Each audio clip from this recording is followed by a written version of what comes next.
Hello everyone students, आज के इस वीडियो लेक्चर में हम बात करेंगे न्यूट्रिशन इन ह्यूमंस के बारे में। इंसानों के अंदर जो पाचन तंत्र है उसके बारे में बात करेंगे। इंसानों के अंदर जो पोषण होता है वो किस तरह से होता है, न्यूट्रिशन इंसान किस तरह से लेते हैं और न्यूट्रिशन क्या होता है, इन चीज़ों के बारे में थोड़ा सा पढ़ेंगे।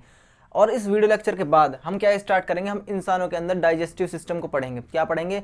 ह्यूमन डाइजेस्टिव ट्रैक्ट, मानव पाचन तंत्र। क्या पढ़ेंगे? मानव पाचन तंत्र। सबसे पहले हम बात करते हैं न्यूट्रिशन इन ह्यूमंस। पर आपके मन में क्वेश्चन आएगा कि ये न्यूट्रिशन क्या है, पोषण क्या होता है? पोषक तत्वों का ग्रहण करना ही पोषण है। Taking the nutrients is called nutrition. Nutrition is the process of taking nutrients. What are nutrients? ये पोषक तत्व आखिर क्या होते हैं? ये पोषक तत्व जो है वो क्या हो सकता है? कोई प्रोटीन हो सकता है, कोई कार्बोहाइड्रेट हो सकता है, या फिर कोई फैट हो सकता है। इसके अलावा आपको मिनरल्स और वाइटामिन्स लेने पड़ेंगे। ठीक है, protein, carbohydrate, fat, minerals and vitamins are the nutrients which are necessary for the growth of organism and these take part in the life process. और ये जैव प्रक्रम में भाग लेते हैं। कौन? ये पोषक तत्व।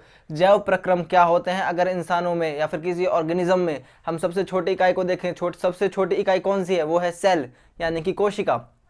कोशिका जो है हम उसे बनाए रखना चाहते हैं क्योंकि सबसे जो छोटी इकाई है वो कोशिका है और कोशिका से मिलकर ही पूरा ऑर्गेनिज्म बना है। या फिर आप कह सकते हैं कोई ऑर्गेनिज्म बहुत सिर्फ एक कोशिका से बना है, तो हमें उस कोशिका का मेंटेनेंस करना है, उस कोशिका का ध्यान रखना है।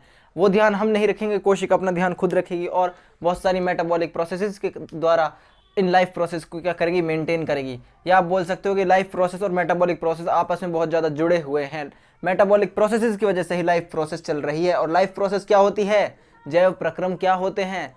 लाइफ प्रोसेस वो प्रोसेस होती है जो जिंदगी बनाने में मदद करती है, मतलब जो जिंदगी जिसकी वजह से हो उसे बोलते हैं लाइफ प्रोसेस। ऐसी प्रोसेस जो प्रोसेस, यानी कि जैव प्रक्रम क्या होते हैं? जैव प्रक्रम क्या होते हैं? जैव प्रक्रम क्या होता है? लाइफ प्रोसेस क्या होती है? लाइफ प्रोसेस वो प्रोसेस होती है जो लाइफ को मेंटेन करती है। जैव प्रक्रम वो प्रक्रम होते हैं जो इंसान को या फिर किसी ऑर्गेनिज्म को जीवित रखते हैं। क्या रखते हैं? जीवित। तो सबसे पहले हम बात करते हैं न्यूट्रिशन के बारे में। मैंने आपको समझा दिया, लाइफ प्रोसेस का बेसिक आइडिया मैंने आपको दे दिया। अब बात करते हैं एलिमेंट्री कैनाल की, यानी डाइजेस्टिव ट्रैक्ट की, यानी कि पाचन तंत्र की। देखिए, जो एलिमेंट्री कैनाल है वो माउथ से एनस तक इसकी क्या होगा? माउथ से इसकी ओपनिंग होगी। ओपनिंग पॉइंट क्या होगा? माउथ। और एंडिंग पॉइंट क्या होगा? एनस। ये बात आपको पता होनी चाहिए और बहुत सिंपल बात है, इतनी कोई लंबी चौड़ी बात है नहीं, सबको पता है और बेसिक आइडिया है, सबको पता होती है चीज़ें। तो जो माउथ है, यानी कि अब इसको हिंदी में क्या कहेंगे? माउथ क्या बोल देते हैं हिंदी में? मुंह ही बोल दो, समझने की बात है यार, उसको कुछ भी बोल दो आप। माउथ क्या बोल देंगे? मुंह बोल देंगे। और एनस क्या? मलद्वार। ठीक है, तो माउथ से एनस। ठीक है, तो यहाँ से यहाँ तक इसकी क्या है? लेंथ है पूरी एलिमेंट्री कैनाल की। अब इसके अंदर बहुत सारे ग्लैंड्स आएंगे, बहुत सारे बॉडी पार्ट्स आएंगे। कौन कौन से बॉडी पार्ट पार्टिसिपेट करते हैं किसमें? डाइजेशन में, पाचन में। तो डाइजेशन क्या होता है? एक डाइजेशन का आपसे पूछ सकता है। डाइजेशन क्या होता है? जटिल क्या होता है? डाइजेशन जटिल खाद्य पदार्थों का बिल्कुल सिंपल का खाद्य पदार्थों में बदल देना, जटिल खाद्य पदार्थों का बिल्कुल सरल खाद्य पदार्थों में बदल जाना, और वो इस तरह से बदल जाएं कि उन्हें अवशोषित किया जा सके हमारे शरीर द्वारा। यानी कि it is the breaking down of the complex food materials into the similar ones by the mechanical and the chemical processes so that they can be absorbed by our body। ठीक है, आई थिंक आपको ये समझ आ गया होगा और ये बिल्कुल बेसिक चीज़ें हैं। लेकिन अब देखिए, अब आता है इंपॉर्टेंट कि किस तरह से हमें क्वेश्चन मिल सकता है। इंसानों के अंदर डाइजेशन कहाँ पर शुरू होता है? आपको आंसर देना, माउथ के अंदर होता है। किधर होता है? माउथ के अंदर ही डाइजेशन शुरू होना हो जाता है। माउथ के अंदर ही डाइजेशन शुरू हो जाता है। माउथ के अंदर ही डाइजेशन शुरू हो जाता है। कैसे हो जाता है? आप सोच रहे होंगे। देखिए, जब भी हम कोई चीज़ खाते हैं, मान लीजिए रोटी खाई, हमने चावल खाया, तो सबसे पहले वो माउथ में जाएगा। जिस चीज़ के अंदर कार्बोहाइड्रेट है वो सबसे पहले माउथ के अंदर जाएगा। हर चीज़ ही माउथ के अंदर जाएगी जो भी खाने वाली है। तो जो कार्बोहाइड्रेट है यहाँ माउथ में क्या होगा? सैलिवरी एमाइलेज होगा। क्या होगा? Salivary amylase. ये फूड में प्रेजेंट कार्बोहाइड्रेट को क्या करेगा? डाइजेस्ट कर देगा और उसका कुछ पार्ट को क्या कर देगा? यहीं पे ग्लूकोज में चेंज कर देगा। कहाँ पर? माउथ में। ठीक है, ये इंपॉर्टेंट है कि डाइजेशन कहाँ पर स्टार्ट होता है। डाइजेशन कहाँ पर स्टार्ट होता है आपको बताना, सैलिवरी अमाइलेज में। तो सैलिवरी अमाइलेज जो है ये क्या करता है? इस कार्बोहाइड्रेट को किस में चेंज कर देता है? सिंपल फॉर्म में, यानी कि ग्लूकोज में कन्वर्ट कर देता है। और डाइजेशन कहाँ स्टार्ट होना शुरू हो गया? सबसे पहले माउथ में। तो माउथ जो है ये फर्स्ट पॉइंट है जहाँ पर डाइजेशन हुआ, ये इंपॉर्टेंट है। और एक ऐसी चीज़ है आपसे पूछ सकता है कि इंसानों के अंदर ऐसा कौन सा पार्ट है जिसमें डाइजेशन ही नहीं होता। आपको आंसर देना ईसोफेगस, यानी कि ईसोफेगस। क्या? ईसोफेगस, जिसको खाद्य नली बोलते हैं शायद, जो हमारे यहाँ से नली जा रही है जिसके द्वारा खाद्य नीचे जाता है, फूड नीचे जाता है, उसको क्या बोलते हैं? ओसोफेगस। और पुरानी बुक्स में लिखा पड़ा है ईसोफेगस। आई थिंक आपको ये छोटी छोटी चीज़ें क्लियर हो गई होंगी। ये हमारा बेसिक पॉइंट था कि आपको ये चीज़ें क्लियर कराना। ये एक इंट्रोडक्टरी वीडियो है इस टॉपिक के ऊपर। अब हम क्या बात करेंगे? अब हम बात करेंगे नेक्स्ट पार्ट्स के बारे में। क्या करेंगे? नेक्स्ट पार्ट्स के बारे में। गाइस देखिए, हम आगे बढ़ रहे हैं, आप भी आगे बढ़िए। आप मुझसे आगे निकलिए, आप मुझसे आगे निकलिए, आप अपने हर टीचर से आगे निकलिए। जब बच्चा अपने टीचर से आगे निकलना शुरू कर देता है तो ये उसकी कामयाबी होती है। तो बच्चा क्या करे? जो मैंने यहाँ पर पढ़ा है इससे ज़्यादा वो सीखे, खुद पढ़े, खुद अपनी किताब पढ़े, खुद क्वेश्चंस लगाए। मेहनत नहीं कर रहे हो शायद आप में से बहुत सारे लोग, कोई बच्चा, एक दो बच्चे तो बहुत ज़्यादा मेहनत कर रहे हैं। मेरे से बात होती है तो बहुत अच्छा लगता है उनकी बातें सुनकर, और लगता भी है पढ़ रहे हैं। अच्छे अच्छे क्वेश्चन देते हैं, ऐसा नहीं कोई छोटा मोटा क्वेश्चन। एक दो क्वेश्चन तो ऐसे थे जो बिल्कुल नीट लेवल के थे, बिल्कुल नीट लेवल के थे। नीट वाले स्टूडेंट से भी सॉल्व नहीं होगा। एक दो क्वेश्चन तो इस तरह भी थे। मुझे अच्छा लगा बच्चों को देखकर। बच्चों, आप इसी तरह पढ़ते रहिए जिस तरह से आप पढ़ रहे हो, और कंटिन्यू मेहनत करते रहिए। चलिए अब हम आगे यहाँ पर देखते हैं क्या है। देखिए, माउथ से फूड कहाँ आएगा?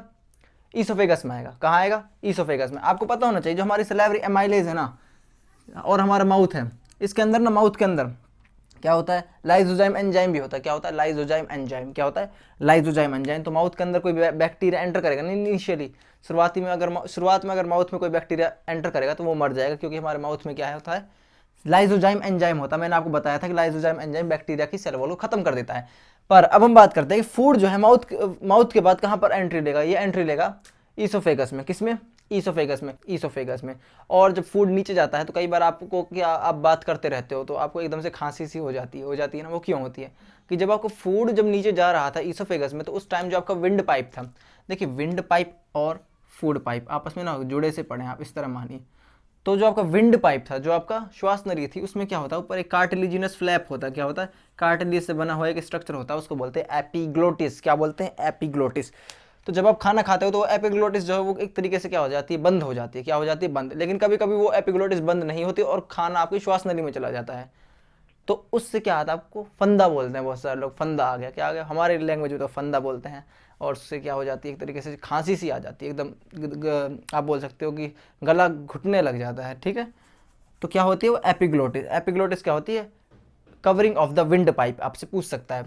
देखिए, फूड आएगा ईसोफेगस में। देखिए, मैं बहुत देर से ईसोफेगस कर रहा हूँ, लेकिन ईसोफेगस अभी आया ही नहीं है। तो देखिए गाइस, एक बात आपको पता होनी चाहिए, जो हमारा ईसोफेगस है वो एक पाइप लाइक स्ट्रक्चर है। कैसा? एक पाइप लाइक स्ट्रक्चर है। पाइप लाइक स्ट्रक्चर यानी कि वो एक पाइप जैसा स्ट्रक्चर है, आपको पता है।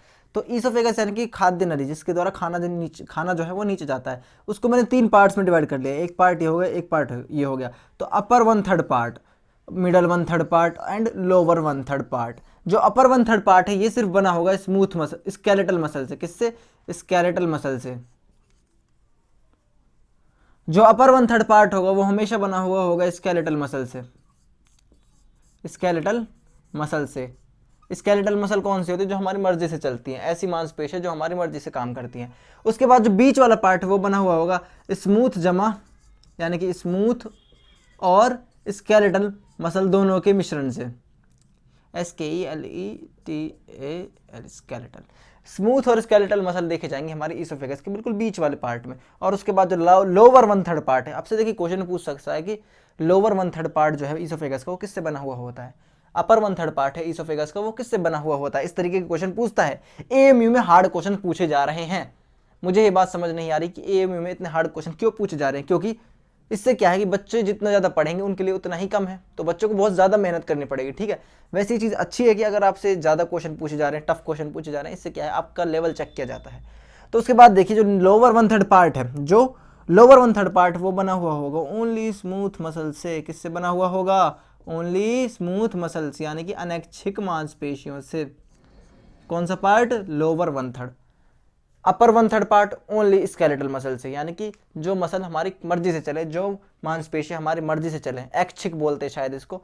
और जो बीच वाला पार्ट है वो अनैच्छिक और स्केलेटल मसल दोनों से मिलकर बना हुआ होगा, यानी स्मूथ और स्केलेटल मसल दोनों देखी जाएंगी बीच वाले पार्ट में। किसके बीच वाले पार्ट में? ईसोफेगस के बीच वाले पार्ट में। और जो लोअर 1/3 पार्ट है उधर ओनली स्मूथ मसल होंगी। अब यहाँ लोअर 1/3 पार्ट पर स्मूथ मसल्स हैं, इसका मतलब क्या है कि ये क्या करवाएगा। देखिए यहाँ पर स्केलेटल मसल है, अब हम खाना खाते हैं तो एक तरीके से ना, जब खाना खाते हैं तो हमारा जब वो गला एक तरीके से चलता है, जो हमारा माउथ चर्निंग करता है, खाने को घुमाता है एक तरीके से, खाने को क्या करता है, मिक्स करता है, तो एक कुछ पार्ट जो हमारा ईसोफेगस का वो भी कांटेक्ट में है इसके, ठीक है, आपको पता होना चाहिए। उसके बाद जो है स्मूथ और स्केलेटल मसल अपना काम करेंगे और यहाँ पर फूड अपने आप नीचे जाता चला जाएगा। क्या हो जाएगा, फूड अपने आप नीचे जाता चला जाएगा, फूड अपने आप नीचे आता चला जाएगा। और ये जो मोशन है इसको बोलते हैं पेरिस्टाल्टिक मोशन, पेरिस्टाल्टिक मोशन। तो पेरिस्टाल्टिक मोशन की वजह से फूड जो है नीचे आ जाएगा और वो नीचे आते आते कहाँ पर पहुंच जाएगा, स्टमक में। लेकिन एक बात आपको पता होनी चाहिए, जो ईसोफेगस है इधर ना कोई डाइजेशन होता है ना कोई एब्जॉर्प्शन होता है। Which part of the alimentary canal doesn't take part in any kind of digestion or absorption? The answer will be the esophagus. esophagus के अंदर कोई भी डाइजेशन कोई भी एब्जॉर्प्शन नहीं होता। क्वेश्चन पूछ सकता है, ठीक है। अब इसके बाद क्या हो गया, फूड जो है कहाँ पर पहुंचेगा, स्टमक में पूछेगा, स्टमक में पहुंचेगा और स्टमक के बारे में हम आगे पढ़ते हैं गाइस। चलिए आगे बढ़ते हैं वीडियो में।